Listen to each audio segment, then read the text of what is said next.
I have a large collection of arcade games. I wonder how much money it would cost me to complete all of them if it was a real arcade. Only one way to find out.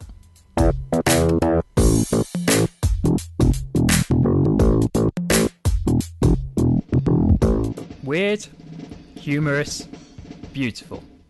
3 words I feel perfectly summarise the Metal Slug series.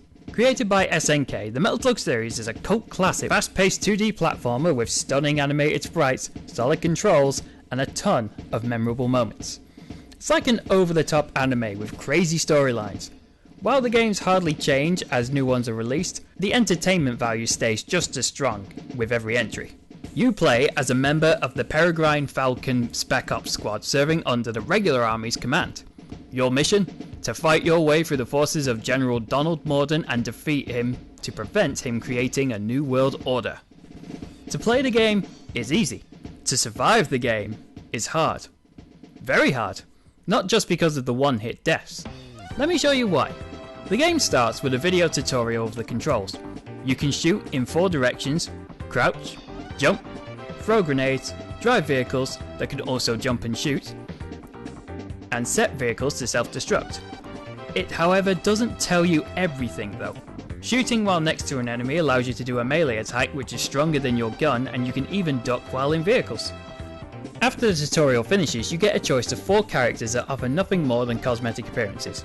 One thing I do have to point out in this series is that it doesn't seem to have a consistent art style. Here we see the characters look like caricatures.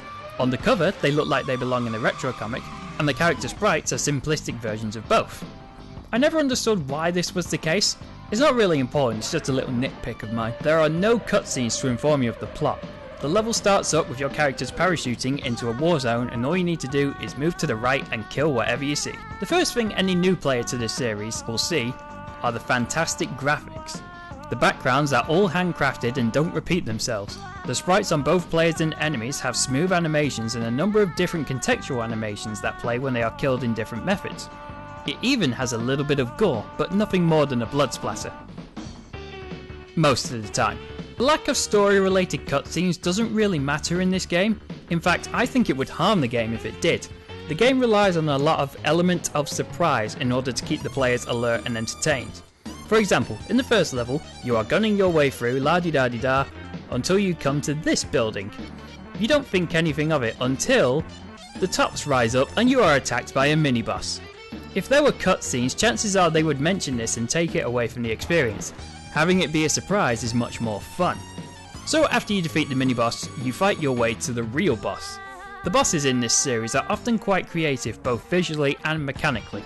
Sometimes they are a bit plain, but the majority of them look cool. With this boss, it has 3 vulnerable points. Each one is also a weapon. A mortar, flamethrower, and missile launcher, all of which can be destroyed.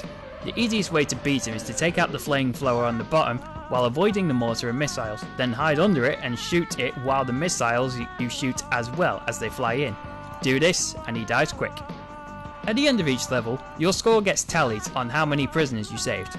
The number you save is in the corner of the screen, but if you die, you lose all of them and have to start afresh. I assume you get bonuses based on how many you save, but I never lived long enough to find out. The next mission takes us to the desert, and not only do we get a new environment, but a new enemy to fight as well. Mummies!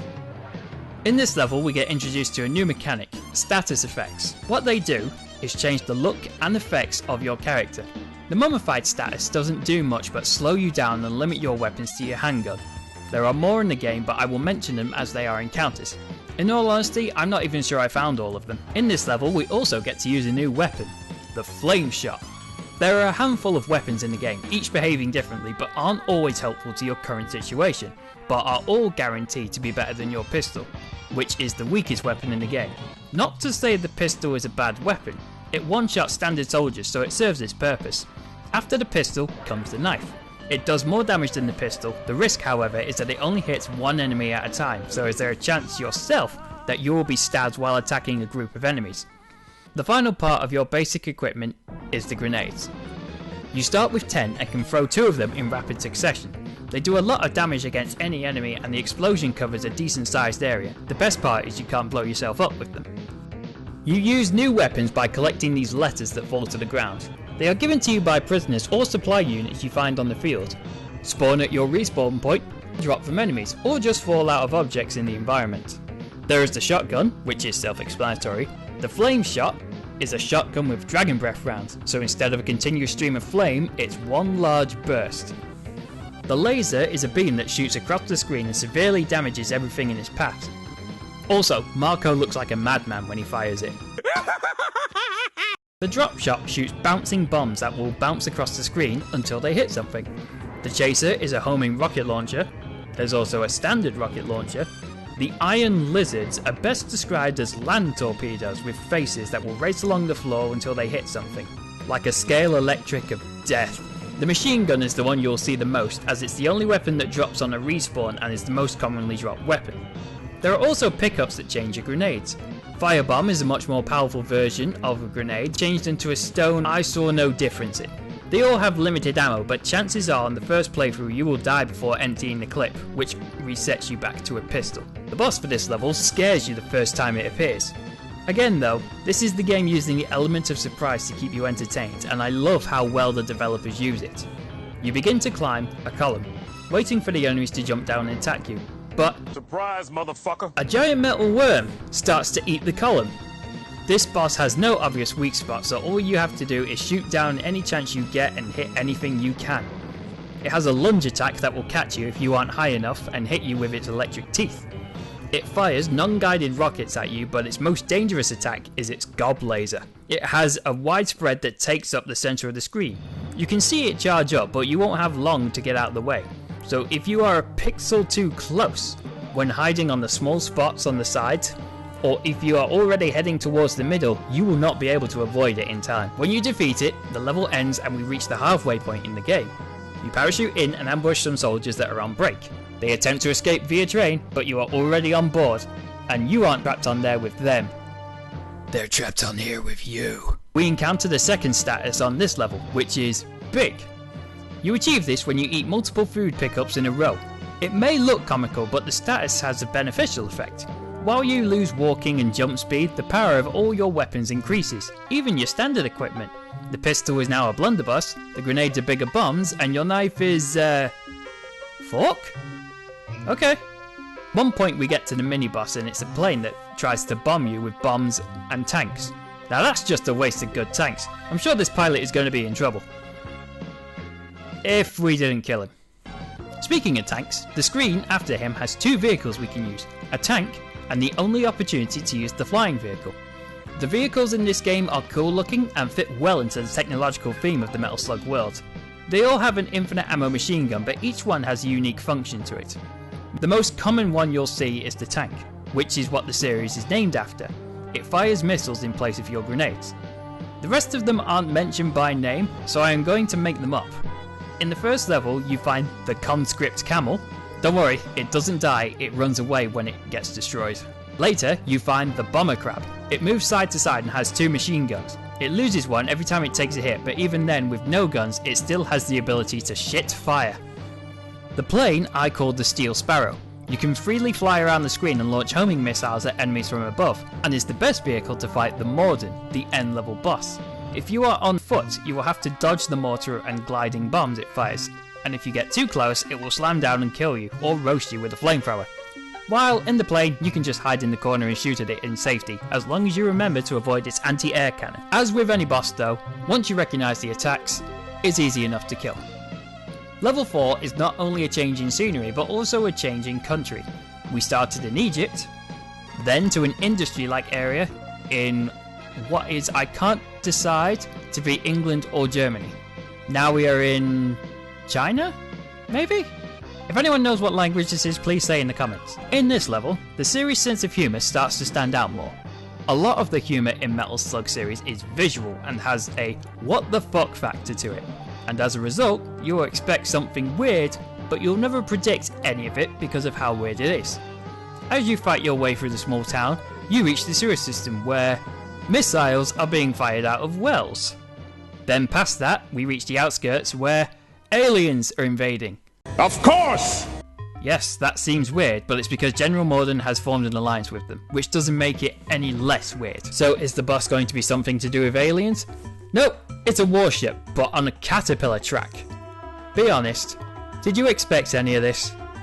It's an easy boss though, just avoid its cannon and shoot it till it crashes. It's a short level, but it's entertaining nevertheless. Level 5, and I'm guessing we're in urban America now, partly due to the architecture and partly due to how many times you get fat in this level. The music here is my favourite in the game.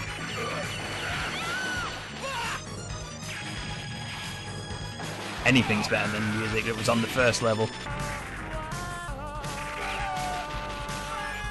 You have to fight your way into the subway at one point, and I can't even say that I've seen a train tunnel big enough to support a chopper.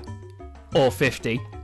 They, however, are the least of your worries. Get that button mashing finger ready, because you're going to need it when the trains start charging you. You can't jump over them, so all you can do is shoot them to push them back until they explode. This happens 3 times, each time getting harder because soldiers come to attack you. But you stop firing for a second, even with 2 players firing on it.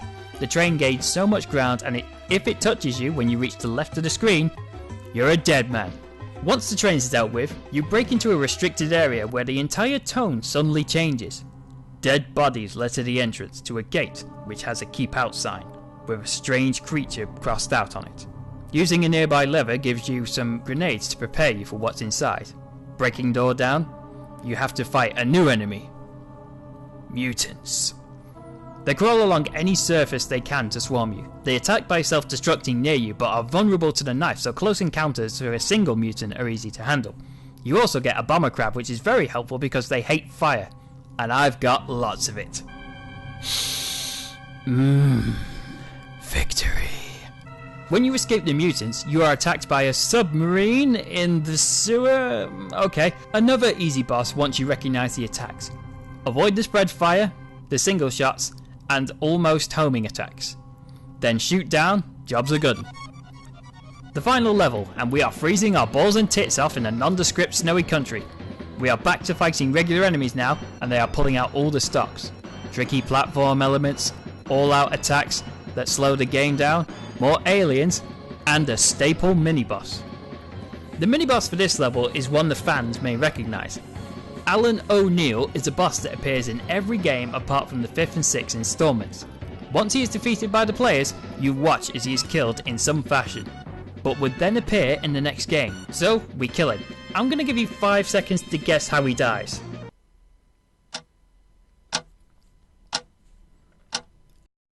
If you guessed eaten by a killer whale, you'd be right. After him, you then fight your way through the enemy's submarine bay, fighting aliens and as many soldiers as you can count, until you reach the final encounter against the big boss himself, General Morden. It's time to kick some pseudo-Nazi. Hey, wait. What? Oi! That's my kill, you bastards! Give it back! So the aliens betray Morden and take him prisoner on the ship. Then you have to fight the ship. The ship has a giant electric laser it will fire at you, a bombing run, and will try to overwhelm you with numbers by sending out UFOs to shoot you. When you do enough damage to it, it crashes into a nearby building, but is recovered by the mothership. The attacks are the same except there's no bombing run. This time, however, we don't have to fight it alone, as Morden's troops come to help us. Granted, they are only good for cannon fodder, but they occasionally drop weapons you can use when they die, and can take some of the gunfire away from you. They even bring a metal slug for you to use. Shoot it enough times, and the mothership begins to charge a city-destroying attack. So, you have to think quick, you have to think fast. Should I shoot it in the laser? Do I keep shooting the mothership? Should I find a... You kill-stealing piece of fuck! As the mothership charges its attack, a lone pilot from Morden's army flies into the laser Independence Day style. Oh, boys! I'm back!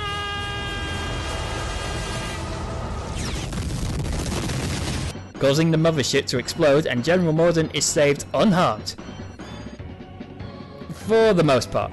Before the credits roll, you are given the final results for both players. Or at least it would have if my co-op partner didn't die as the final hit to the mothership landed. Then the credits roll and you get to see a slideshow of the concept art for the game. All in all, Metal Slug is a very enjoyable game. It's got a good sense of humour with stunning visuals and non-stop action that make for a memorable good time. It will take some practice to learn how to dodge and shoot while keeping track of every bullet being shot at you, and my little peeve with it is that we don't get the credit for the final kill of the game, but I can forgive it.